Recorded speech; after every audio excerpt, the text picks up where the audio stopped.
Hi बच्चा, welcome to fraction biology classes again. Myself Umar ahad और हम पढ़ रहे हैं बॉडी फिल्म सर्कुलेशन जो ह्यूमन फिजियोलॉजी का पार्ट है। तो जो हमारा लास्ट क्लास था, लास्ट क्लास के अंदर हम समझ चुके हैं कि हार्ट के अंदर ऑटो रिथमिसिटी का मतलब क्या होता है या मायोजेनिसिटी का मतलब क्या होता है, एंड क्यों हम ह्यूमन हार्ट को मायोजेनिक हार्ट बोलते हैं, और क्या फ़र्क होता है स्पेशलाइज्ड नोडल फाइबर्स में या जनरल या सिंपल नोडल फाइबर्स में। हमने देखा हार्ट के अंदर दो प्रकार की मसल्स होती है, एक को हम सिंपल मायोकार्डियल फाइबर बोलते हैं, एक को हम स्पेशलाइज्ड मायोकार्डियल फाइबर बोलते हैं, जिसमें हमने कुछ मायोकार्डियल फाइबर्स की बात की और देखा कि कैसे वो अपने खुद का एक्शन पोटेंशियल जनरेट करते हैं, and because of that action potential बेटा हमारा हार्ट क्या करता है, कॉन्ट्रैक्ट करता है। ठीक है, आज का जो हमारा टॉपिक होगा, this is again a very important topic for your NEET exam, and topic हमारा जो है आज दैट इज़ कार्डियक साइकिल बेटा। ठीक है, तो आज हम समझेंगे कार्डियक साइकिल का मतलब क्या होता है। तो चलिए शुरू करते हैं कार्डियक साइकिल को। तो सबसे पहली चीज़ जो आप कार्डियक साइकिल के बारे में याद रखेंगे that is cardiac cycle actually में होता क्या है या कार्डियक साइकिल की डेफिनेशन क्या है। तो जब हम कार्डियक साइकिल को डिफाइन करते हैं बेटा, हम बोलते हैं कार्डियक साइकिल जो है ये एक्चुअल में बेटा कुछ cyclic sequence of events, cyclic sequence of events मतलब कार्डियक साइकिल जो है बेटा ये कुछ इवेंट्स है जो हमारे हार्ट में होते हैं बेटा। साइक्लिक मैनर का मतलब हुआ सेम इवेंट फिर अगेन रिपीट होगा, तो ये रिपीटेड इवेंट्स होते हैं बेटा जो कहाँ पे होते हैं बेटा, दैट ऑकर इन हार्ट, जो हमारे हार्ट में होते हैं from beginning of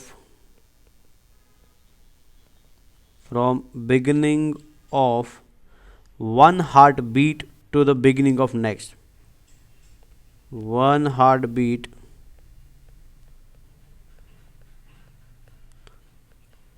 to the beginning of next,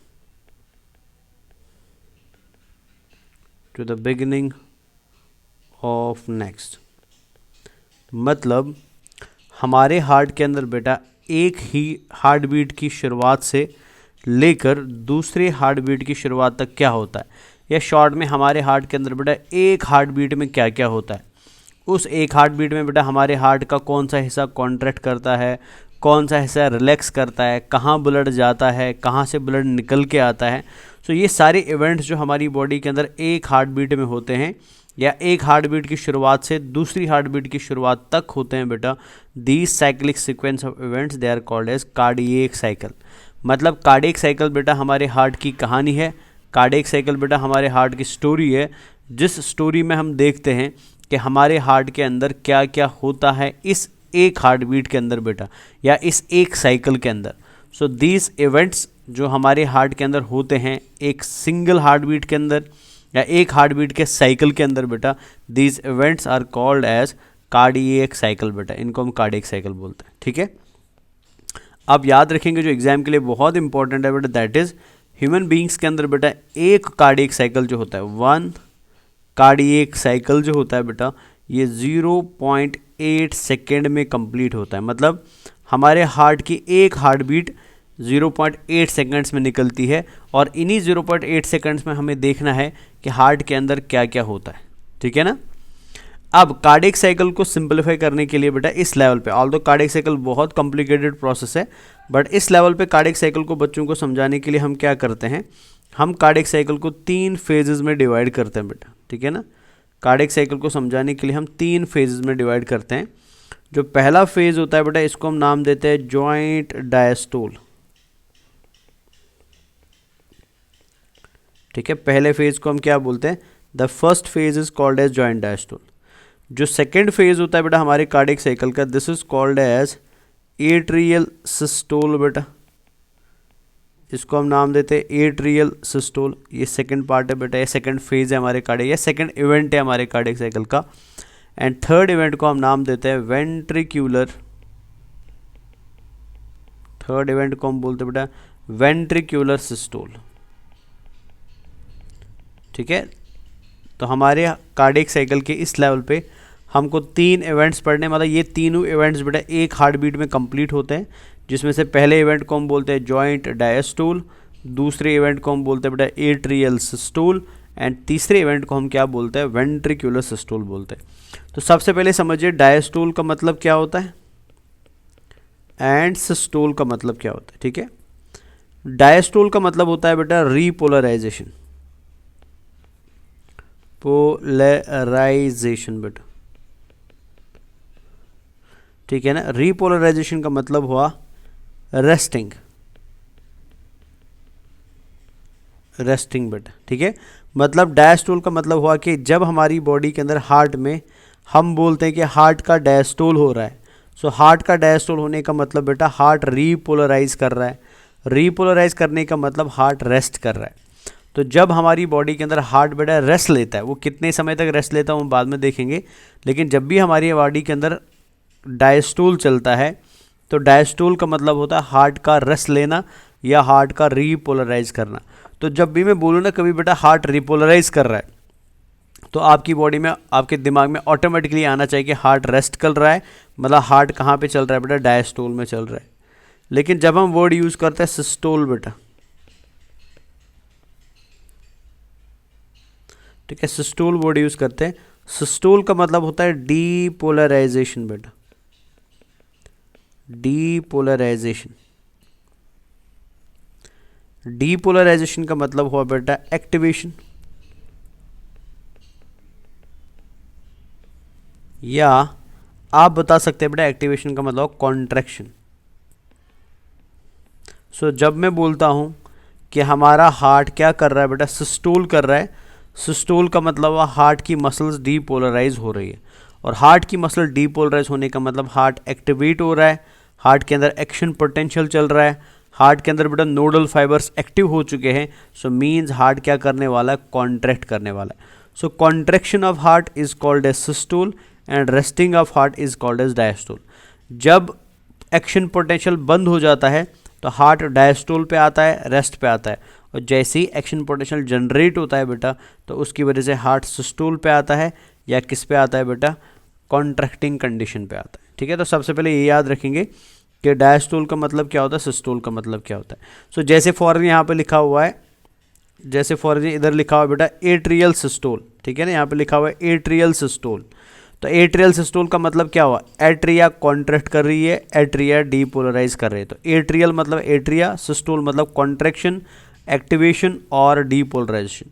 सो अगर यहाँ पे लिखा है एट्रियल सिस्टोल तो मतलब एट्रिया के अंदर एक्शन पोटेंशियल है, एंड उस एक्शन पोटेंशियल की वजह से एट्रिया कॉन्ट्रैक्ट कर रही है बेटा। जैसे यहाँ पे लिखा है वेंट्रिकुलर सिस्टोल, मतलब अभी एक्शन पोटेंशियल बेटा कहाँ पे पहुँच गया है, वेंट्रिकल्स में पहुँच गया है, और अभी कौन कॉन्ट्रैक्ट कर रही है, वेंट्रिकल्स कॉन्ट्रैक्ट कर रही है बेटा। क्लियर है ना। और यहाँ पे लिखा है जॉइंट डायस्टोल, जॉइंट डायस्टोल का मतलब हुआ कि एट्रिया भी रेस्ट ले रहा है और वेंट्रिकल भी रेस्ट ले रहा है, मतलब पूरा हार्ट रेस्ट ले रहा है बेटा।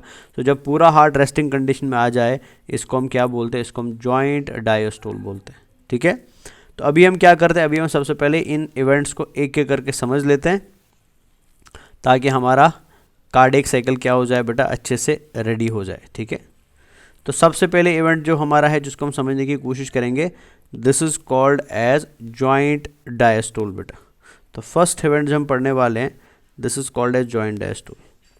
अब देखिए जॉइंट डायस्टोल में होता क्या है। मान लीजिए for example this is heart बेटा, ये हमारा हार्ट है।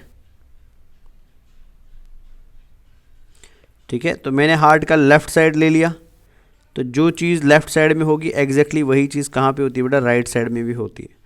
तो हम हार्ट के एक साइड को समझ लेते हैं कार्डियक साइकिल के कंपैरिजन में, तो दूसरे साइड में आप ऑटोमेटिकली सेम कॉन्सेप्ट अपना लगा सकते हैं। ठीक है, सो हमने कौन सा साइड लिया हार्ट का बेटा, this is the left side of heart.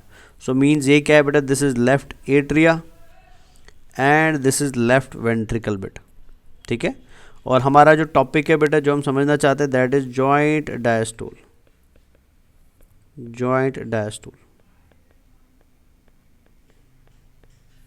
तो पहला फेज जो हमारा है so that is joint diastole बेटा।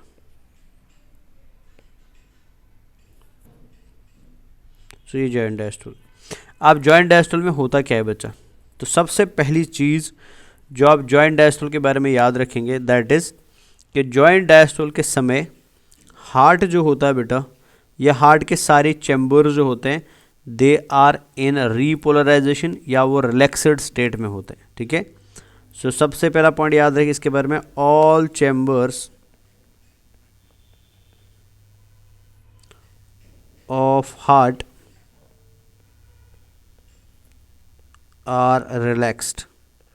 जितने भी हार्ट के चैम्बर होते हैं, मतलब जितनी भी एट्रियाज होती है, जितनी भी वेंट्रिकल्स होती है, सारे पार्ट्स हार्ट के वो किस में होते हैं बेटा, वो रेस्ट में होते हैं। दैट मीन्स हम बोल सकते हैं कि यहाँ पे एट्रिया भी डायस्टोल में है और वेंट्रिकल भी डायस्टोल में।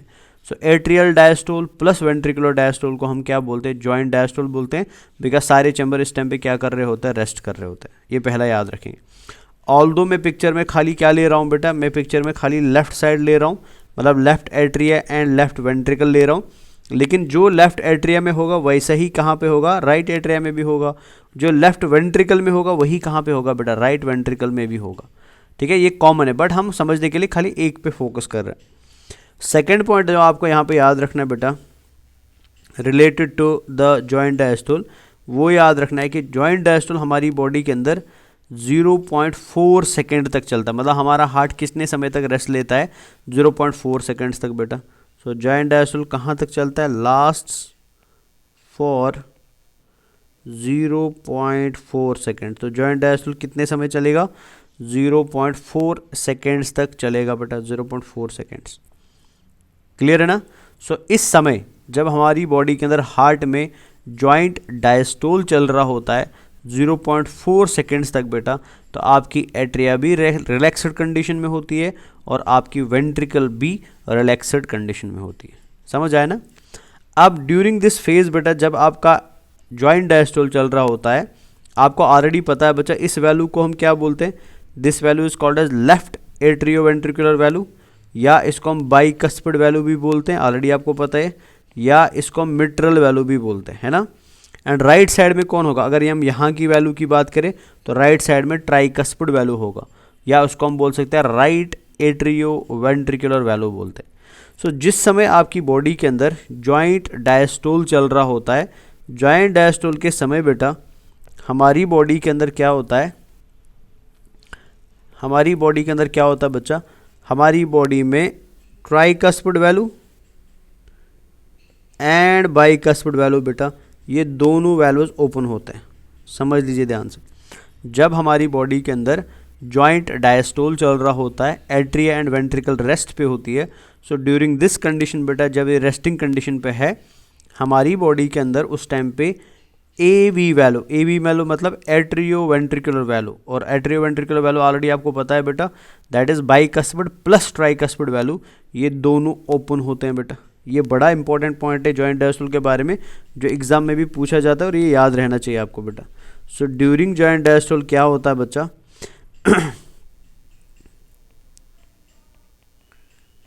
ड्यूरिंग जॉइंट डायस्टोल, ठीक है, क्या होता है बच्चा, ए वी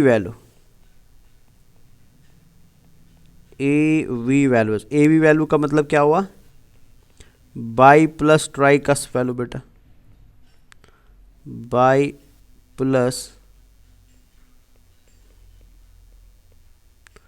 ट्राइकस वैल्यू,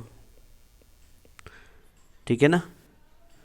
ये क्या होते हैं बेटा, ये ओपन रहता है, आर ओपन, ये याद रखेंगे। मतलब आपकी right atria and right ventricle के बीच में जो वैल्यू है वो ओपन है, आपकी लेफ्ट एट्रिया और लेफ्ट वेंट्रिकल के बीच में जो वैल्यू है वो भी क्या होता है बेटा, वो भी ओपन होता है। बट सेम समय बेटा, जिस समय जॉइंट डायस्टोल चल रहा होता है, ए वी वैल्यू तो ओपन है, बट सेमी ल्यूनर वैल्यूज जो होते हैं बेटा, सेमी ल्यूनर वैल्यूज जो होते हैं, मतलब एसएल वैल्यूज जो होते हैं, जैसे pulmonary value and aortic value बेटा, ये क्लोज रहते हैं। ये क्या रहते हैं, ये क्लोज रहते हैं। ये बड़ा इंपॉर्टेंट पॉइंट है, इसका याद रखना है। सो ड्यूरिंग जॉइंट डायस्टोल आपका ए वी वैल्यू ओपन है, बट सेम जॉइंट डायस्टोल के समय बेटा आपका एस एल वैल्यू क्या होता है, ये वैल्यू क्लोज होता है। क्लियर है ना। सो इसका मतलब ये भी तो हुआ ना कि अगर आपका ए वी वैल्यू ओपन है, तो ए बी वैल्यू के ओपन होने की वजह से जितना भी ब्लड बेटा लेफ्ट साइड में, अगर इसको मैं यहाँ से हटा दूँ, तो जितना भी ब्लड बेटा लेफ्ट साइड में कहाँ से आएगा, लंग से आएगा बेटा, वो सारा ब्लड डायरेक्टली कहाँ जाएगा, जैसे फॉर ये अगर लंग्स है तो ये लंग से बेटा ऐसे, तो लेफ्ट साइड में तो ब्लड लंग से ही आता है ना। सो जितना भी ब्लड बेटा लेफ्ट साइड में कहाँ से आएगा, लंग से आएगा। इस ब्लड को कौन लाएगी बेटा, पल्मोनरी वीन लाएगी। सो पल्मोनरी वीन का जितना भी ब्लड कहाँ आएगा, लेफ्ट एट्रिया में आएगा। ड्यूरिंग जॉइंट डायस्टोल बेटा वो ब्लड डायरेक्टली कहाँ जाएगा, वो लेफ्ट वेंट्रिकल में जाएगा। मतलब आप समझ सकते हैं बेटा यहाँ पे कुछ ऐसे हो रहा है। फॉर एग्जाम्पल ये लंग है, for example this is lung and for example this is left ventricle बेटा, ठीक है ना। सो इस समय जो हमारी राइट एट्रिया है बेटा, सॉरी इस समय जो हमारी लेफ्ट एट्रिया है या राइट एट्रिया, दोनों ले सकते हैं, ठीक है ना। तो इस समय right atria and left atria क्या कर रही है, एज ट्यूब काम कर रही है बेटा, या एज पाइप काम कर रही है। आप देख सकते हैं ध्यान से मैं क्या बता रहा हूँ। मतलब ये लंग वाला पार्ट है बेटा, दिस इज लंग, ये लंग हो गया और ये लेफ्ट वेंट्रिकल हो गया। सो लंग से जो ब्लड निकल रहा है ना वो डायरेक्टली कहाँ पे आ रहा है, वो लेफ्ट वेंट्रिकल में आ रहा है। और बीच में ये ब्लड किसे क्रॉस कर रहा है बेटा, ये ब्लड क्रॉस कर रहा है लेफ्ट एट्रिया को क्रॉस कर रहा है। सो लेफ्ट एट्रिया क्या कर रही है, एज ट्यूब काम कर रही है बेटा, एज कनेक्टिंग स्ट्रक्चर काम कर रही है। बिकॉज लेफ्ट एट्रिया में ब्लड रुक ही नहीं रहा है, ब्लड बेटा लेफ्ट एट्रिया से बह के डायरेक्टली कहाँ पे आ रहा है, लेफ्ट वेंट्रिकल में आ रहा है। सो याद रखेंगे during joint diastole left atria हो या राइट एट्रिया, हम समझ रहे हैं डायग्राम में लेफ्ट एट्रिया से, बट सेम कॉन्सेप्ट बेटा राइट एट्रिया पे भी अप्लाई होगा। So during joint diastole left atria and right atria जो होते हैं दे एक्ट एज ट्यूब्स बेटा, they act as connecting structures. Because इनमें जो ब्लड लंग से आएगा या बॉडी से आएगा, लेफ्ट में तो लंग से आता है, राइट में बॉडी से जो ब्लड आता है ना वो ब्लड डायरेक्टली किस में आ जाता है, राइट एंड लेफ्ट वेंट्रिकल में आता है बेटा। सो मतलब यहाँ पे ब्लड लेफ्ट एट्रिया में नहीं रुकेगा, राइट एट्रिया में नहीं रुकेगा, because both the atrias are acting as conduits, both the atrias are acting as connecting pipes बेटा। सो बिकॉज ये एक्ट कर रही है एज कनेक्टिंग पाइप्स, तो इनका काम क्या है बेटा, लंग के ब्लड को कहाँ पे डाल देना, लेफ्ट वेंट्रिकल में डालना। सो ब्लड डायरेक्टली कहाँ पे फिल करता रहेगा, लेफ्ट वेंट्रिकल में फिल करता रहेगा बेटा, समझ आया। सो मीन्स ब्लड, अगर मैं राइट साइड की बात करूं बेटा, so blood from right side जो कहाँ से आ रहा है बेटा, ग्रेट वेना केवा से आ रहा है। सो ग्रेट वेना केवा का ब्लड राइट साइड में डायरेक्टली कहाँ जाएगा, राइट वेंट्रिकल में जाएगा बेटा। एंड ब्लड जो लेफ्ट साइड में आ रहा है बेटा पल्मोनरी वीन से, वो डायरेक्टली कहाँ जाएगा, वो लेफ्ट वेंट्रिकल में जाएगा। सो राइट एट्रिया के अंदर वेना केवा का ब्लड डायरेक्टली जा रहा है बेटा राइट वेंट्रिकल में, लेफ्ट साइड में बेटा पल्मोनरी वीन का ब्लड डायरेक्टली कहाँ जा रहा है, लेफ्ट वेंट्रिकल में जा रहा है। बिकॉज बोथ द एट्रियाज जो है they are acting as pipes और कनेक्टिंग स्ट्रक्चर्स। समझ आई ये बात। सो ये भी इंपॉर्टेंट पॉइंट है, ये भी बड़े अच्छे से याद रखना बच्चा कि किस फेज़ के अंदर हमारी एट्रियाज जो है वो एक्ट कर रही है एज कनेक्टिंग ट्यूब्स। तो वो कौन सा फेज़ होता है, वो जॉइंट डायस्टोल होता है। समझ आया। अब बिकॉज जॉइंट डायस्टोल के अंदर बेटा ए बी वैल्यू ओपन है, सुन लेना ध्यान से। बिकॉज जॉइंट डायस्टोल के अंदर ए बी वैल्यू ओपन है दोनों साइड में, ठीक है, both right side and left side में। So because of this opening of A B valve बेटा, because they are open, so इनके ओपनिंग की वजह से क्या हो जाता है, about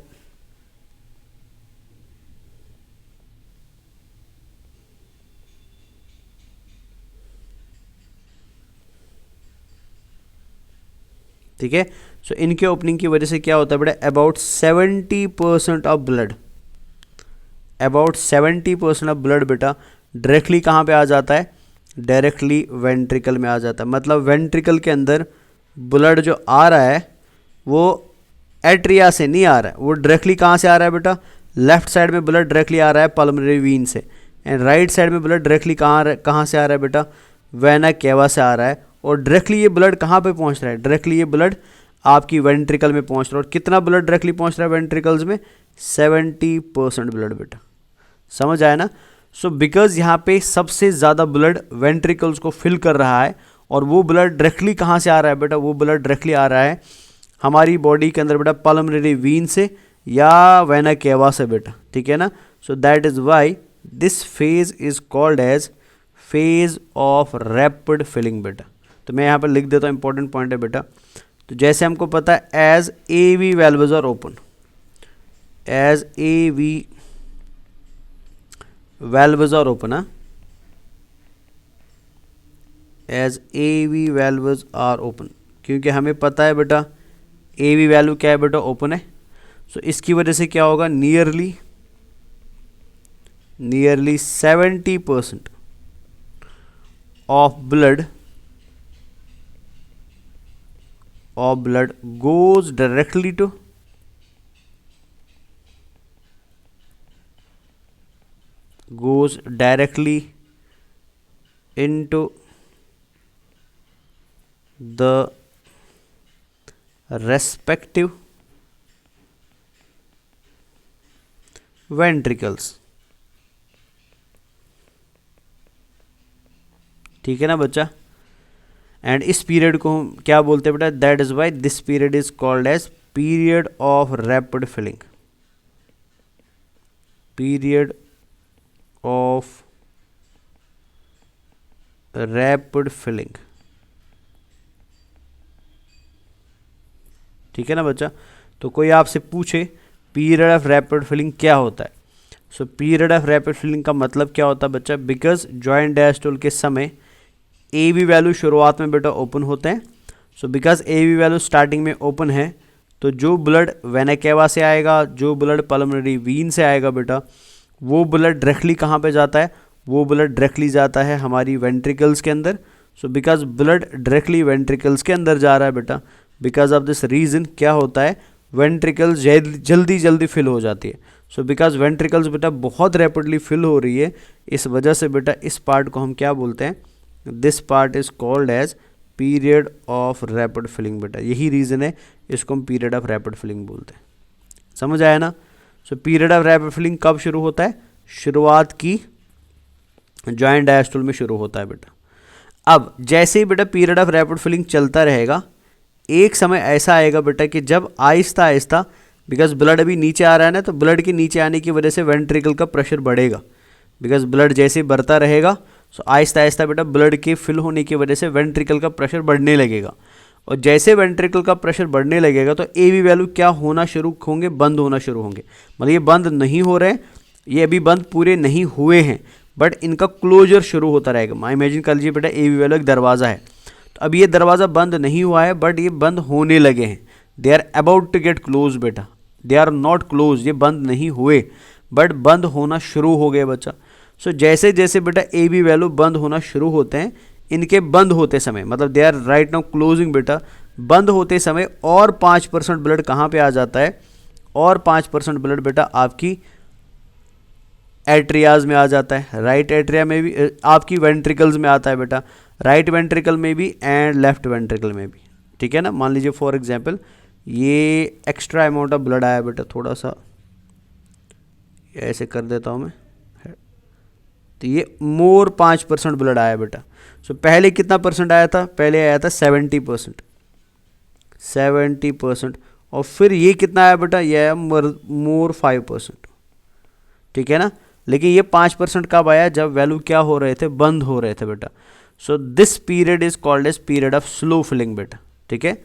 so after A V valves begin to close,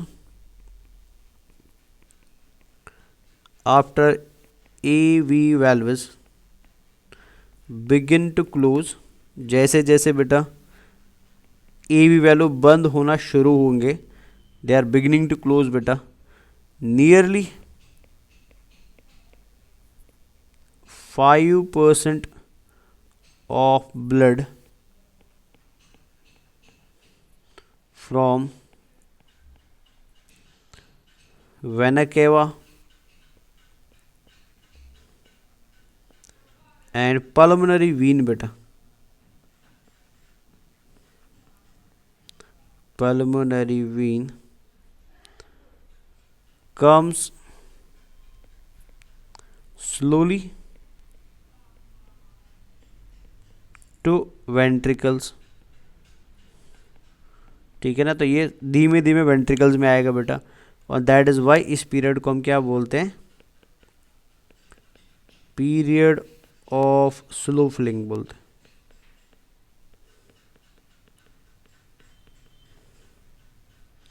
इसको हम पीरियड ऑफ स्लो फिलिंग बोलते हैं। ठीक है, तो याद रखेंगे बेटा पीरियड ऑफ स्लो फिलिंग का मतलब क्या होता है। सो जैसे जैसे बेटा हमारी ए बी वैल्यू क्लोज होना शुरू होंगी, so during closure of A B valve बेटा आहिस्ता आहिस्ता क्या हो जाएगा, और 5% ब्लड वेंट्रिकल में आएगा।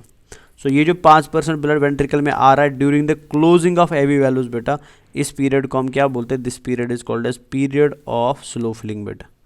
ठीक है, तो हाईलाइट कर देते हैं इसको थोड़ा, this is called as period of slow filling. समझ आया। सो इसका मतलब ये भी हुआ that at the end of joint diastole, जैसे जॉइंट डायस्टोल खत्म होगा बेटा, जॉइंट डायस्टोल एंड होगा, तो जॉइंट डायस्टोल की एंड पे, एक minute,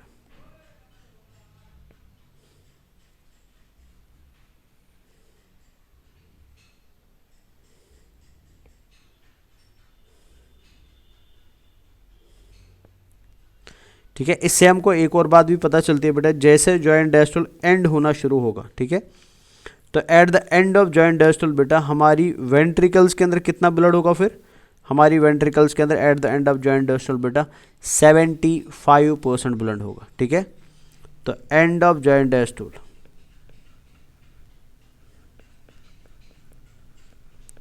and of joint diastole बेटा, तो वेंट्रिकल में कितना ब्लड है, 75% ब्लड इन वेंट्रिकल। ठीक है, और एट्रिया में कितना ब्लड है बेटा, 25% इन एट्रिया। सो मतलब जॉइंट डायस्टोल के समय बेटा जैसे हार्ट रेस्ट ले रहा था, सो उस रेस्टिंग कंडीशन के समय हमारी वेंट्रिकल के अंदर बेटा कितना ब्लड जमा हुआ, 75%, rapid filling and slow filling की वजह से। बट जैसे ही वैल्यू बंद हो गए, सो मतलब ये दरवाज़ा भी क्लोज हो गया बेटा, अब ऊपर कितना बचा, ऊपर बचा हमारे पास 25% ब्लड, वो ब्लड कहाँ पे है, वो हमारी एट्रियाज के अंदर है। समझ आया। और इसके साथ हमारा जॉइंट डायस्टोल क्या हो जाता है, ख़त्म हो जाता है। तो आप याद रखेंगे ड्यूरिंग जॉइंट डायस्टोल बेटा हमारी बॉडी के अंदर क्या होता है, हमारी बॉडी के अंदर ब्लड लार्ज वीन से बेटा डायरेक्टली कहाँ पे आता है, डायरेक्टली वेंट्रिकल्स में आता है, because A V valves open होते हैं। और ये ब्लड बढ़ते बढ़ते बेटा अबाउट 70% ब्लड वेंट्रिकल में बढ़ जाता है। लेकिन जैसे 70% ब्लड वेंट्रिकल में बढ़ेगा उसके बाद वैल्यू आहिस्ता आहिस्ता क्लोज होने लगते हैं, मतलब वेंट्रिकल का डायस्टोल खत्म होने लगता है। और जैसे वेंट्रिकल डायस्टोल खत्म होने लगता है तो वैल्यू क्लोज होने लगते हैं। वैल्यू क्लोज होते समय फर्दर 5% ब्लड नीचे आ जाता है वेंट्रिकल्स में। तो ओवरऑल बेटा पूरा ब्लड जो वेंट्रिकल्स में आया वो 75% ब्लड था। लेकिन पीछे जो बचा हुआ ब्लड अभी भी है, वो अभी कहाँ पे जमा होने लग गया बेटा, वो एट्रिया में जमा होने लगा। और वो कितना ब्लड था बेटा, वो 25% ब्लड था। अब इस 25% ब्लड को एट्रिया से बेटा निकाल के कहाँ पे भेजने के लिए, वेंट्रिकल में भेज, बिकॉज अभी यहाँ पे 25% ब्लड है ना। सो इस 25% ब्लड को बेटा एट्रिया से निकाल के कहाँ पे भेजने के लिए बेटा, वेंट्रिकल में भेजने के लिए हमें क्या करना पड़ेगा, हमें अभी एट्रिया के ऊपर प्रेशर क्रिएट करना पड़ेगा, या हमें एट्रिया को कॉन्ट्रैक्ट करना पड़ेगा। बिकॉज अगर आप इस वैल्यू को खोलना चाहते हैं, इस वैल्यू को खोलने के लिए बेटा जो यहाँ पे ब्लड आपने जमा किया उस पर क्या डालना पड़ेगा, दबाव डालना पड़ेगा, प्रेशर डालना पड़ेगा। और वो प्रेशर आप कैसे डाल सकते हैं, जब आप एट्रिया को कॉन्ट्रैक्ट कराएंगे बेटा। So means to bring this 25% blood जो एट्रिया में है बेटा, हमें एट्रिया का कॉन्ट्रैक्शन कराना पड़ेगा, हमें एट्रिया को डीपोलराइज कराना पड़ेगा, या शॉर्ट में बेटा हमें एट्रिया का सिस्टोल कराना पड़ेगा। सो मीन्स जो हमारा सेकेंड पार्ट होगा बेटा सेम साइकिल का, so that second part will be atrial systole बेटा। ठीक है, तो वो क्या होगा, वो होगा एट्रियल सिस्टोल। तो इसी डायग्राम को हम यूज़ करेंगे बेटा एट्रियल सिस्टोल में भी।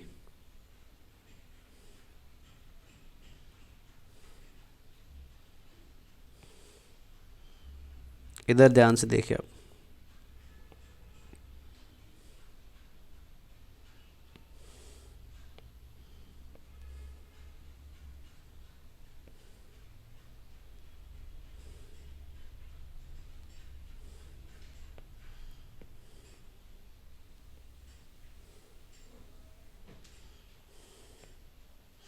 अभी हमारा ब्लड कहाँ पे बेटा, 25% ब्लड है राइट एट्रिया में एंड 25% ब्लड है लेफ्ट एट्रिया में, ठीक है ना। और हमारे ए वी वैल्यू क्या हो चुके हैं बेटा, हमारे ए वी वैल्यू क्लोज हो चुके हैं। सो this value is close right now बेटा। तो ए वी वैल्यू को हम बंद कर लिए already, A V valves are close, ठीक है। अब ए वी वैल्यू क्लोज है तो हमारा ब्लड कहाँ पे है, सो हमारा ब्लड बेटा जमा हुआ है, 25% ब्लड बेटा कहाँ जमा हुआ है, वो एट्रिया में, जब बोथ राइट एट्रिया में एंड लेफ्ट एट्रिया में। ये दोनों की कहानी मैं एक साथ बता रहा हूँ, ऑल्दो पिक्चर में खाली एक साइड दिखाई दे रहा है बट ये दोनों का कहानी। सो जैसे ही लेफ्ट एट्रिया के अंदर पल्मोनरी वीन का ब्लड आ रहा था, एग्जैक्टली सेम समय बेटा राइट एट्रिया के अंदर वेना केवा का ब्लड आ रहा था। सो लेफ्ट एट्रिया से ये ब्लड बेटा पल्मोनरी वीन का oxygenated blood directly left ventricle में जा रहा था। सेम वैसे ही बेटा राइट एट्रिया का ब्लड जो है ना वो डायरेक्टली कहाँ पे जा रहा था, वो राइट वेंट्रिकल में जा रहा था। क्लियर है ना। जैसे जैसे राइट एट्रिया में 70% ब्लड राइट साइड का, जैसे ही लेफ्ट एट्रिया वेंट्रिकल में ब्लड बेटा 70% जमा होने लगा, सेम समय बेटा राइट वेंट्रिकल में भी 70% ब्लड जमा होने लगा, ठीक है ना। और जैसे ही ब्लड जमा हुआ तो left atrioventricular value close हुआ एंड वैसे ही बेटा राइट एट्रियो वेंट्रिकुलर वैल्यू भी क्लोज हुआ। सो मतलब जैसे ही दोनों का डायस्टोल खत्म हुआ, राइट वेंट्रिकल के अंदर भी आपको 75% ब्लड मिलेगा एंड लेफ्ट वेंट्रिकल के अंदर भी आपको 75% ब्लड मिलेगा। मींस राइट एट्रिया के अंदर भी पीछे बच गया 25% ब्लड एंड लेफ्ट एट्रिया में भी कितना बचा, 25% ब्लड बचा। अब इस 25% ब्लड को बेटा कहाँ पे लाने के लिए, वेंट्रिकल में लाने के लिए क्या होता है, SA नोड एक्टिवेट हो जाता है बेटा, ठीक है। सो अगर हम इसको भी ऐसे नोट डाउन कर दें तो इसमें क्या होगा बच्चा। सो हम यहाँ पे कौन सा साइकिल पढ़ रहे हैं, ये हमारा सेकेंड साइकिल शुरू हुआ, this is called as atrial systole बेटा।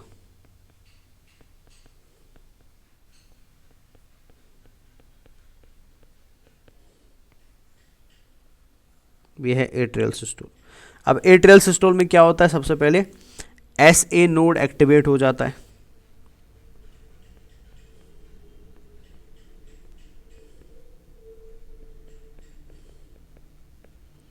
SA node activates, SA node जैसे एक्टिवेट होगा तो वो क्या जनरेट करेगा, वो एक्शन पोटेंशियल जनरेट करेगा बेटा। SA नोड जैसे एक्टिवेट हुआ तो SA नोड ने क्या, लास्ट क्लास में पढ़ा चुका हूँ बेटा, SA नोड ने एक्शन पोटेंशियल जनरेट किया और जैसे एक्शन पोटेंशियल SA नोड से जनरेट होगा तो वो एक्शन पोटेंशियल कहाँ फैलेगा, वो सबसे पहले राइट एट्रिया में फैलेगा और फिर उसके बाद लेफ्ट एट्रिया में फैलेगा।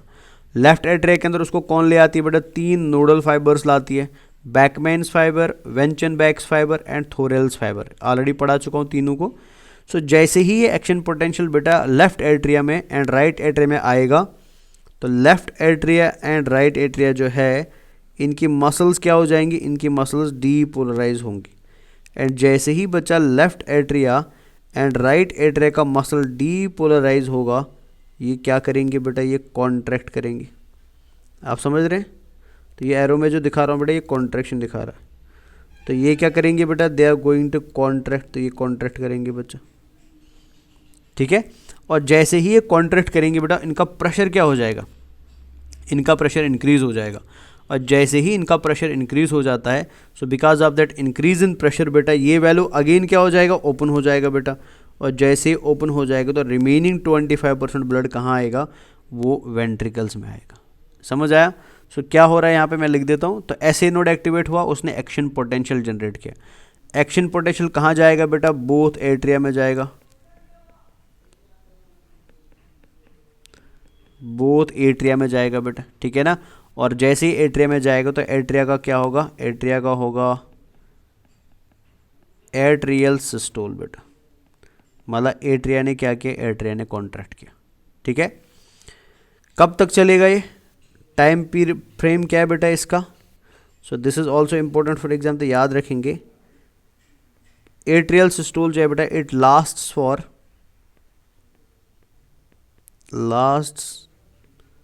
For 0.1 second. ये कब तक चलता है बेटा, 0.1 सेकेंड तक चलता है, ठीक है। अब जैसे एट्रियल सिस्टोल कंटिन्यू होगा या एट्रियल सिस्टोल बेटा आगे बढ़ेगा, एट्रियल सिस्टोल जनरेट होगा, तो एट्रियल सिस्टोल के जनरेट होने की वजह से क्या हो जाता है, प्रेशर जनरेट होता है बेटा। राइट साइड में भी प्रेशर जनरेट होगा और लेफ्ट साइड में भी प्रेशर जनरेट होगा। तो अगर मैं यहाँ पे बेटा राइट एट्रिया की बात करूं,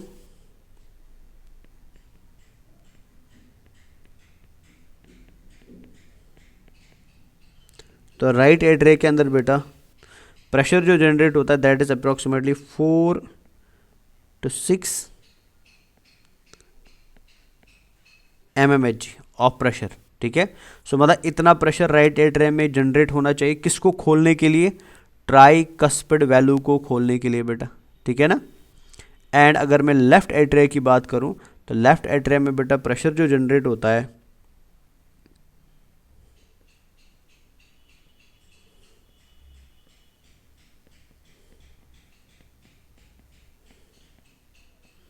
लेफ्ट एट्रिया में जो प्रेशर जनरेट होता है बेटा दैट इज 6 to 8 mmHg।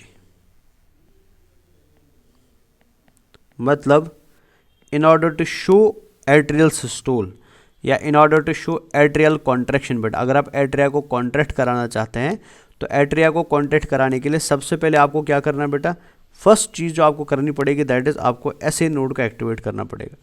जब एसए नोड एक्टिवेट होगा तो ये एक्शन पोटेंशियल जनरेट करेगा और इसके एक्शन पोटेंशियल की वजह से एट्रिया क्या करती है बेटा, कॉन्ट्रैक्ट करती है।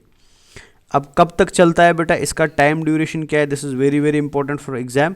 टाइम ड्यूरेशन एग्जाम में पूछी जाती है, तो आप याद रखेंगे बच्चा कि एसए नोड जो होता है बेटा, ये जॉइंट डायस्टोल जो होता है ये चलता है 0.4 सेकेंड तक।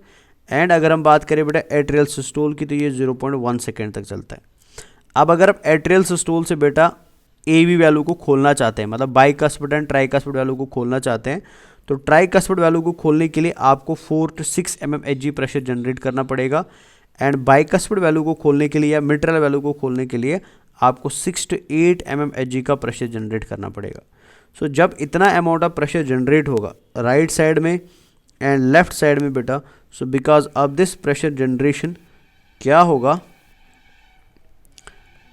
आपका right atria and left atria contract करेगा और जैसे ही वो कॉन्ट्रैक्ट करेंगे बेटा बिकॉज ऑफ देयर कॉन्ट्रैक्शन जो रिमेनिंग 25% ब्लड है एट्रियाज के अंदर बेटा वो कहाँ पे पहुँचेगा, वो वेंट्रिकल्स में पहुँचेगा। समझ आया ना। सो मीन्स जब राइट एट्रिया क्रिएट करती है 4 to 6 mmHg ऑफ प्रेशर, जब लेफ्ट एट्रिया क्रिएट करती है 6 to 8 mmHg ऑफ प्रेशर बेटा ए वी वैल्यू खुल जाते हैं।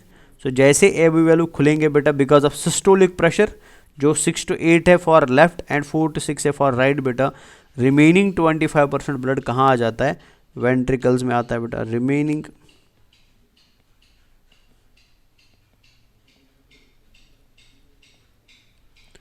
25% blood enters into ventricles। तो ब्लड कहाँ पहुँच गया बेटा, ब्लड वेंट्रिकल्स में पहुँच गया। समझ आया ना, क्लियर हो गया। सो मीन्स एट्रियल सिस्टोल की वजह से वेंट्रिकल्स का ब्लड बेटा कितना परसेंट इंक्रीज हो जाता है, 30% इंक्रीज हो जाता है। बिकॉज 70% ऑलरेडी हम भेजे थे, फिर स्लो फिलिंग के समय बेटा 5% और गया और आफ्टर जस्ट स्लो फिलिंग जैसे ही खत्म हो जाता है एट्रियल सिस्टोल हो जाता है। एट्रियल सिस्टोल से कितना गया 25, सो 25% प्लस 5% कितना हो गया 30% हो गया। सो याद रखेंगे atrial systole increases the blood flow into ventricles by about 30% बेटा। Atrial systole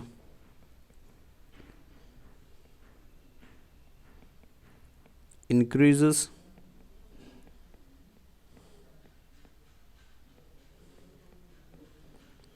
blood flow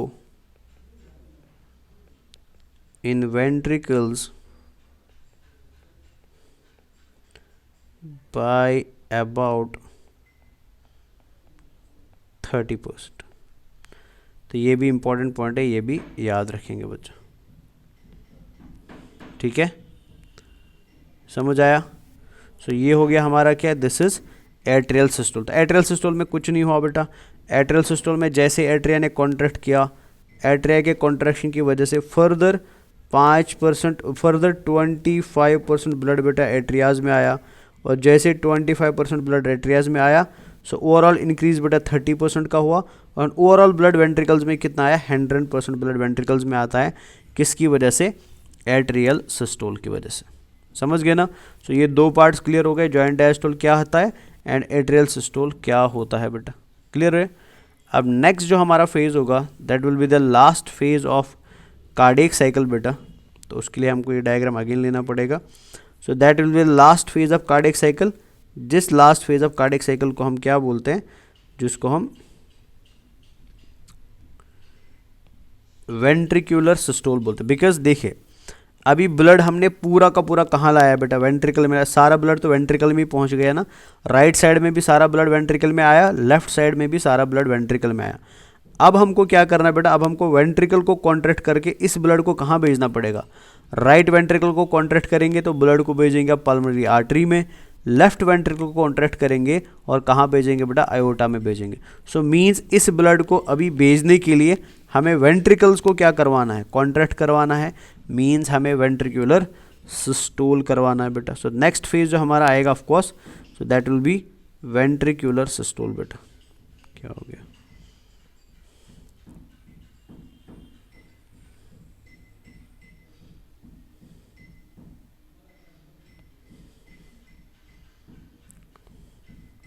so next phase is ventricular systole बेटा।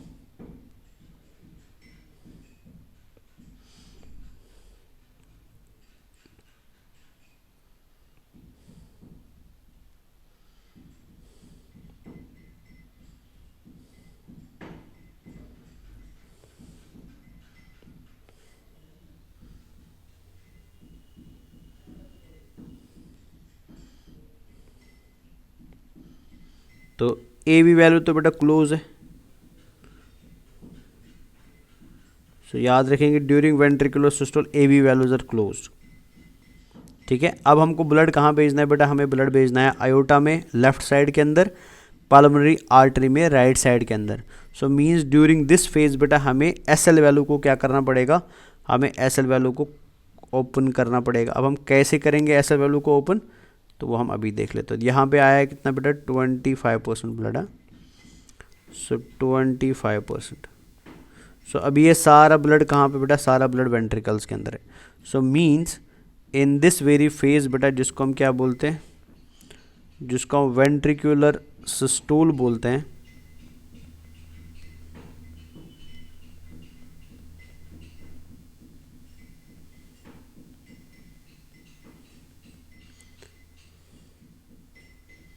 तो ये वेंट्रिकुलर सिस्टोल है बेटा। हमें इस फेज के अंदर क्या करना पड़ेगा, ध्यान से देखिए, हमने ऐसे नोड से एक्शन पोटेंशियल जनरेट किया, उसको भेज दिया बेटा लेफ्ट एट्रिया में, तो इसके एक्शन पोटेंशियल की वजह से राइट एट्रिया कॉन्ट्रैक्ट हुई, और जो एक्शन पोटेंशियल यहाँ गया बेटा उसकी वजह से कौन कॉन्ट्रैक्ट हुआ, लेफ्ट एट्रिया कॉन्ट्रैक्ट हुआ, तो हमारा एट्रियल सिस्टोल खत्म हुआ। फिर यहाँ पे हमारे पास ए बी नोड होता है, ए बी नोड ने यहाँ से करंट इकट्ठा किया था, उसको 0.1 सेकंड तक 1 सेकंड तक रोक के रखा था। उसी 1 सेकंड के अंदर किसने कॉन्ट्रैक्ट किया, एट्रिया ने कॉन्ट्रैक्ट किया। अब एट्रिया का कॉन्ट्रैक्शन हुआ, पूरा ब्लड वेंट्रिकल में पहुंचा। अब ये नर्व इम्पल्स या ये एक्शन पोटेंशियल कहाँ जाएगा, बंडल ऑफ हिस में जाएगा, बंडल ऑफ हिस से बेटा right bundle branch and left bundle branch में जाएगा, और फिर in left and right bundle branch से बेटा ये कहाँ जाएगा, ये पुरकुंजी फाइबर्स में जाएगा। सो जैसे ही एक्शन पोटेंशियल बेटा पुरकुंजी फाइबर्स में पहुंचेगा, समझ आया ना, एक्शन पोटेंशियल जब वेंट्रिकल्स के अंदर पहुंचेगा, एक्शन पोटेंशियल जब पुरकुंजी फाइबर्स के अंदर पहुंचेगा, सो because of this action potential बेटा अब लेफ्ट एट्रिया, अब left ventricle and right ventricle क्या करेंगे बेटा, कॉन्ट्रैक्ट करेंगे। सो याद रखेंगे लेफ्ट वेंट्रिकल या राइट वेंट्रिकल कैसे कॉन्ट्रैक्ट करती है। सो लेफ्ट वेंट्रिकल को या राइट वेंट्रिकल को या शॉर्ट में वेंट्रिकल्स को कॉन्ट्रैक्ट करवाने के लिए एक्शन पोटेंशियल को कंडक्ट करना पड़ेगा कहाँ पे, वेंट्रिकल्स में बेटा। और उनको कौन कंडक्ट करेगा वेंट्रिकल्स में, A B node, bundle of His, right bundle branch, left bundle branch and Purkinje fibres.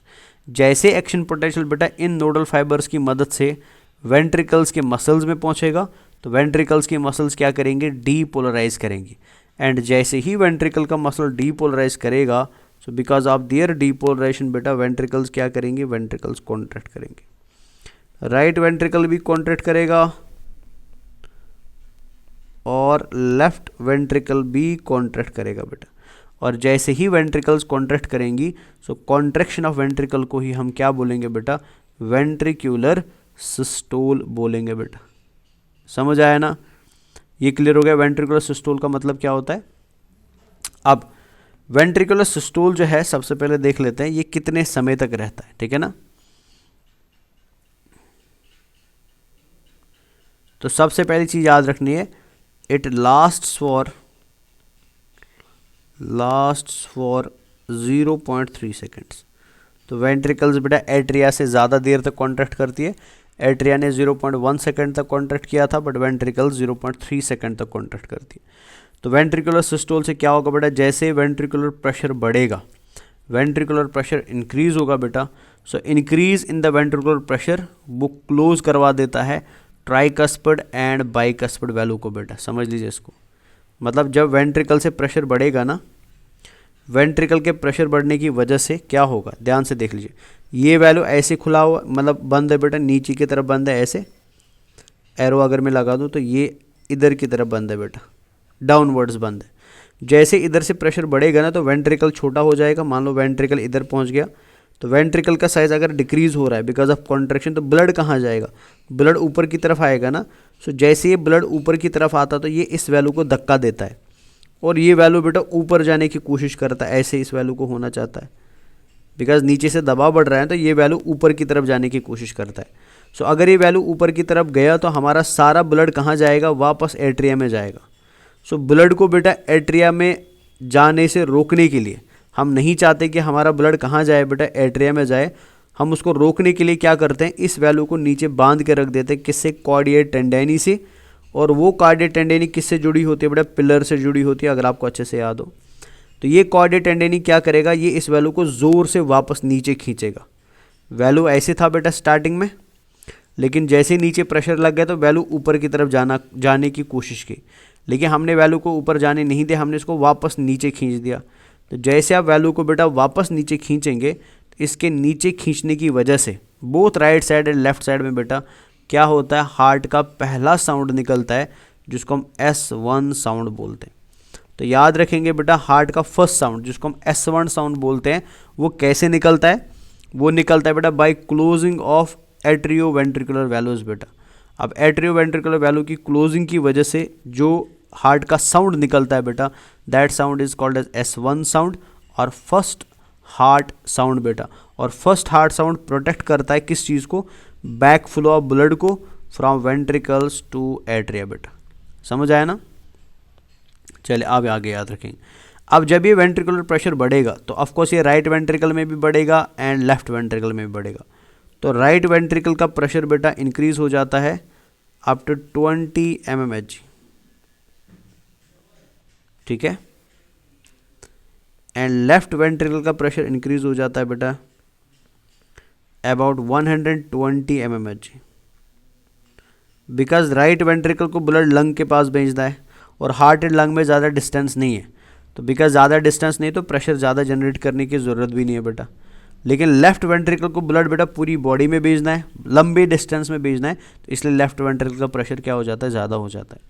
तो जैसे ही राइट वेंट्रिकल का ब्लड 20 mmHg हो जाएगा, लेफ्ट वेंट्रिकल का ब्लड बेटा जैसे ही राइट वेंट्रिकल का प्रेशर 20 mmHg हो जाएगा एंड लेफ्ट वेंट्रिकल का प्रेशर बेटा 120 mm हो जाएगा। सो because of this increase in pressure बेटा सेमील्यूनर वैल्व्स क्या हो जाते हैं, सेमील्यूनर वैल्व्स ओपन हो जाते हैं, ठीक है। सो मैं लिख देता हूँ यहाँ पे बेटा, as the ventricular pressure increases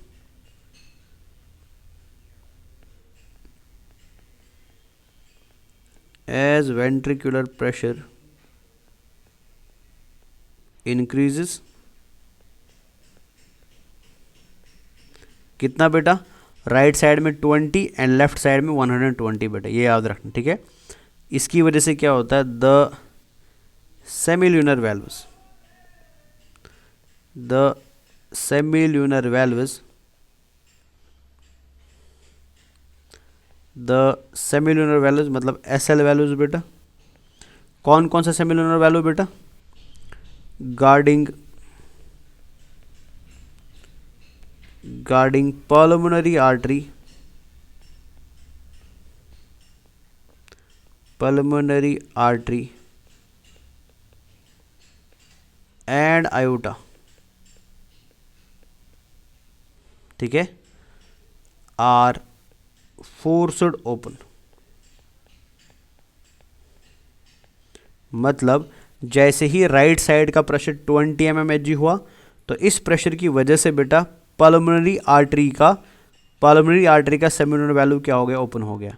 और जैसे ही लेफ्ट साइड का प्रेशर बेटा 120 mmHg हो गया तो आयोटा का सेमिनल वैल्यू जो है बेटा वो क्या हो गया, वो ओपन हो गया। तो दोनों वैल्यूज ओपन हो गए। और जैसे ही दोनों वैल्यू ओपन होंगे तो इसके बाद क्या होगा बेटा, अलाउइंग ब्लड इन वेंट्रिकल्स। मतलब अब इसके बाद क्या होगा, जो ब्लड कहाँ पे बेटा, जो ब्लड वेंट्रिकल्स में है वो कहाँ जाएगा, to flow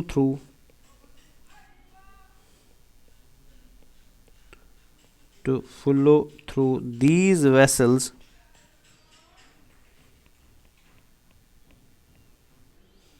into circulatory pathway. तो ये बड़ा इंपॉर्टेंट पैराग्राफ लिखा मैंने यहाँ पे बेटा। सो मतलब जैसे ही वेंट्रिकुलर सिस्टोल शुरू होता है ये चलता है 0.3 सेकेंड तक। अब इस वेंट्रिकुलर सिस्टोल में क्या होता है बेटा कि आपके एवी वैल्यूज क्लोज रहते हैं, एट्रियो वेंट्रिकुलर वैल्यूज क्लोज, मतलब बाइकस्पिड भी बंद है एंड ट्राइकस्पिड भी बंद है। तो जैसे ही वैल्यू बंद होंगे प्रेशर बाहर से नीचे से इंक्रीज होता जा रहा है बिकॉज ऑफ एक्शन पोटेंशियल बेटा। तो राइट वेंट्रिकल का प्रेशर जैसे 20 mmHg हो जाएगा पल्मोनरी आर्टरी का सेमिनल वैल्यू खुलेगा। लेफ्ट वेंट्रिकल का प्रेशर जैसे ही 120 mmHg हो जाएगा आयोटा का सेमिनल वैल्यू खुल जाएगा। और जैसे ही ये सेमिनल वैल्यूज खुलते हैं राइट वेंट्रिकल का ब्लड जाएगा लंग में एंड लेफ्ट वेंट्रिकल का ब्लड जाएगा पूरी बॉडी में बेटा। समझ आया? अब ये प्रेशर तो हमेशा बढ़ेगा नहीं बेटा, ये प्रेशर थोड़ी देर बाद बेटा डिक्रीज या डिक्लाइन होना शुरू होगा बिकॉज एट्रिया ने काम किया तो फिर उन्होंने रेस्ट लिया। अभी वेंट्रिकल ने काम किया तो वेंट्रिकल भी तो इसके बाद रेस्ट लेगा ना। सो मीन्स ये प्रेशर बढ़ने के बाद फिर ऑटोमेटिकली क्या होना शुरू होगा, डिक्लाइन होना शुरू होगा, डिक्रीज होना शुरू होगा। और जैसे ही वेंट्रिकुलर प्रेशर डिक्लाइन होना शुरू हो जाता है, ठीक है ना, क्लियर है ना, मतलब डिक्रीज होना शुरू होता है बेटा। So because of decrease in the ventricular pressure blood जो हमने कहाँ पे भेजा है, आयोटा में भेजा है एंड पल्मोनरी आर्टरी में भेजा, वो ब्लड वापस आने की कोशिश करेगा। मतलब इधर देखें, सो जैसे आपने वेंट्रिकल्स का क्या करा दिया, सिस्टोल करा दिया, सो ये वैल्यू ओपन हो जाएगा। तो ये वैल्यू अभी तक क्लोज था ना, बट जैसे प्रेशर इंक्रीज हो गया तो ये वैल्यू ओपन हो गया। और जैसे ये वैल्यू ओपन होगा तो ब्लड कहाँ जाएगा बेटा, ब्लड आयोटा में जाएगा, ये ब्लड गया आयोटा में या पल्मोनरी आर्टरी में जाएगा।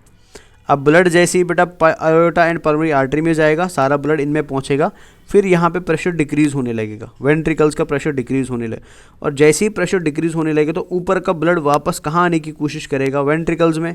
लेकिन जैसे ही ब्लड बेटा वापस वेंट्रिकल में आने की कोशिश करेगा सेमिलुनर वैल्यूज क्या हो जाते हैं, क्लोज हो जाते हैं। मतलब सेमिलुनर वैल्यू प्रिवेंट करता है बेटा back flow of blood from blood vessels to ventricles बेटा।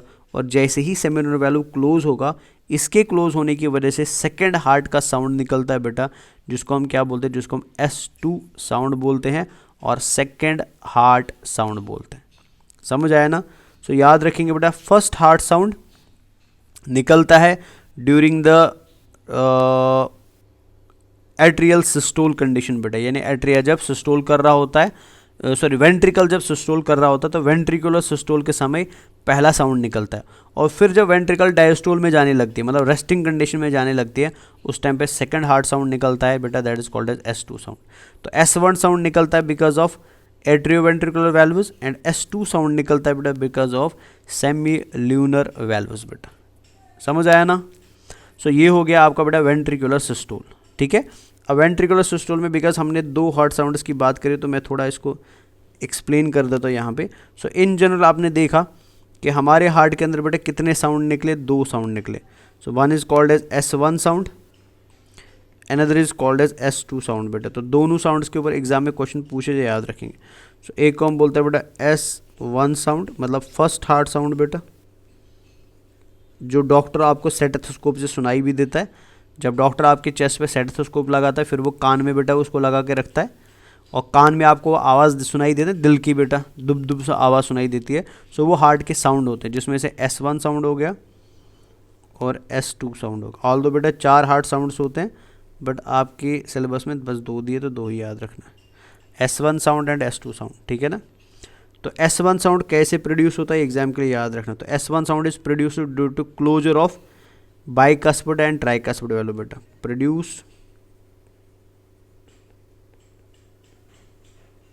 Due to closing of bicuspid and tricuspid value.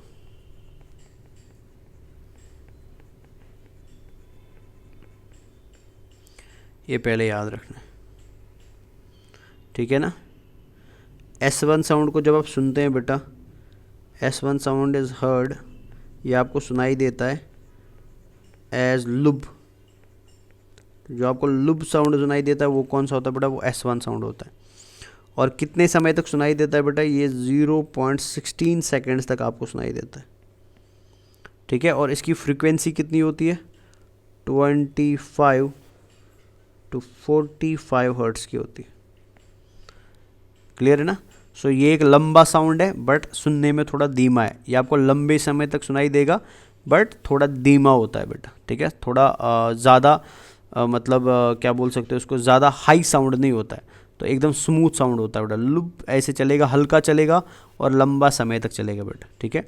और कैसे प्रोड्यूस होता है, by closing of atrioventricular value, ठीक है ना, बाइकस्पिड ट्राइकस्पिड वैल्यू। और कब, during beginning of ventricular systole, during beginning of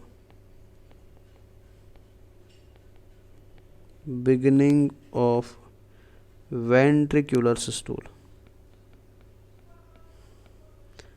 मतलब वेंट्रिकुलर सिस्टोल शुरू हुआ है, उसकी शुरुआत के समय बेटा, बिगिनिंग के समय आपको कौन सा साउंड सुनाई देता है, लूप साउंड सुनाई देता है या S1 हार्ट साउंड सुनाई देता है।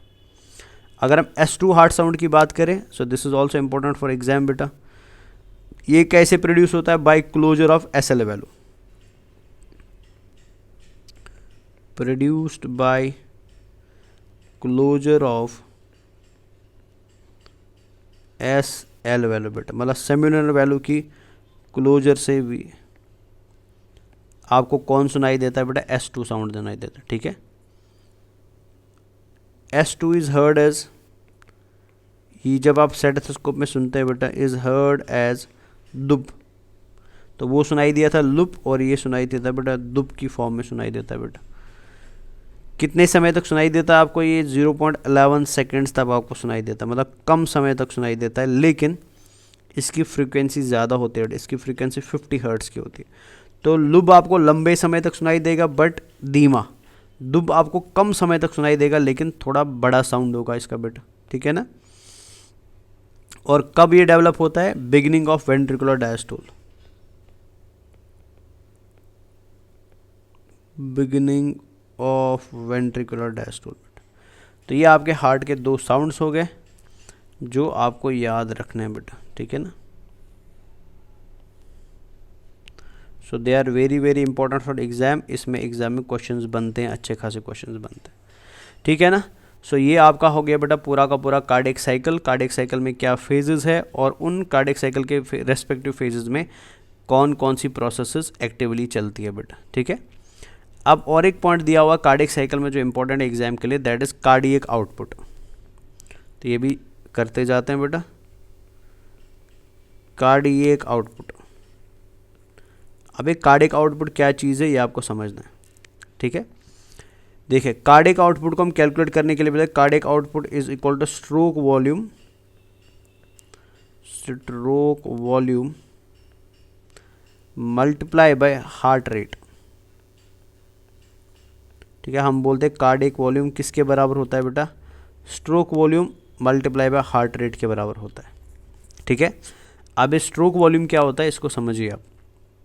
जब हमारी बॉडी के अंदर कार्डियक साइकिल चलता है तो एक कार्डियक साइकिल के अंदर बेटा जब वेंट्रिकल पंप करती है ना, तो जब भी वेंट्रिकल पंप करती है पंपिंग ऑफ वेंट्रिकल की वजह से बेटा, ठीक है, मैं लिख देता यहाँ पे, during cardiac cycle each ventricle pumps out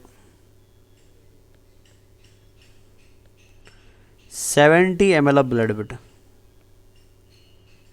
ठीक है। तो ये जो ब्लड बेटा 70 ml का पंप कर रही है आपकी ventricle, this is called as stroke volume. तो स्ट्रोक वॉल्यूम का मतलब होता है amount of blood pumped by each ventricle in cardiac cycle. हर एक वेंट्रिकल बेटा एक कार्डियक साइकिल में कितने ब्लड को पंप करते हैं उसको हम स्ट्रोक वॉल्यूम बोलते हैं, ठीक है ना। सो मीन्स हमारा स्ट्रोक वॉल्यूम कितना होता है बेटा, 70 ml होता है। और हार्ट बीट तो हम लास्ट क्लास में पढ़ चुके बेटा, हमारा एवरेज हार्ट रेट कितना होता है बेटा, 72 पर मिनट होता है। तो ये 72 हो गया पर मिनट। अगर आप दोनों को मल्टीप्लाई करेंगे so means that is 5040 ml पर मिनट, ठीक है। और वो कितना हो गया बेटा, वो हो गया 5 लीटर पर मिनट। सो मतलब आपका हार्ट एक कार्डियक साइकिल के अंदर बेटा, जो एक कार्डियक साइकिल कितने सेकंड्स में कंप्लीट होता था, 0.8 सेकंड में कंप्लीट होता था, 70 ml ब्लड पंप करता है। और अगर हम 1 मिनट की बात करें बेटा, ठीक है, 1 मिनट की बात करें तो 1 मिनट में बेटा कितने कार्डियक साइकिल्स होंगे, 72 कार्डियक साइकिल्स होंगे, बिकॉज 1 कार्डियक साइकिल मतलब 1 हार्ट बीट। तो हमारी कितनी हार्ट बीट होती है पर मिनट की, 72। एक बीट के अंदर कितना ब्लड बाहर आता है, 70 ml। तो 72 बीट मतलब पर मिनट में बेटा, एक मिनट में 72 बीट्स होंगी, एक बीट के अंदर आता है 70 ml। तो फिर पर मिनट में बेटा कितनी बीट्स होती है, 72। सो दैट मीन्स बेटा 72 बीट्स में कितना ब्लड बाहर आता है, ओवरऑल 5 लीटर पर मिनट बाहर आता है। तो एक मिनट के अंदर कितना ब्लड बाहर आता है बेटा, 1 मिनट में 5 लीटर ब्लड बाहर आता है। So this 5 litre is called as cardiac output. मतलब कार्डियक आउटपुट जो है बेटा, इसको हम डिफाइन कर सकते हैं कितना ब्लड पंप होता है हर एक वेंट्रिकल से 1 मिनट के अंदर। लेकिन अगर हम बेटा ब्लड देखेंगे, एक वेंट्रिकल एक कार्डियक साइकिल में कितना ब्लड देती है, दैट इज स्ट्रोक वॉल्यूम। लेकिन एक वेंट्रिकल बेटा एक पूरे मिनट में कितना ब्लड देती है, that is called as cardiac output. So means हमारी बॉडी के अंदर 1 मिनट में हमारी बॉडी का पूरा ब्लड बेटा हार्ट का क्या करता है चेक, बिकॉज हमारी बॉडी में 5 लीटर ब्लड होता है। सो दैट मीन्स हमारी बॉडी में 1 मिनट के अंदर हार्ट के अंदर पूरा ब्लड को क्या किया जाता है, सर्कुलेट किया जाता है। So this value is called as cardiac output बेटा, इसको हम कार्डियक आउटपुट बोलते हैं। समझ आया। So this is all about cardiac cycle.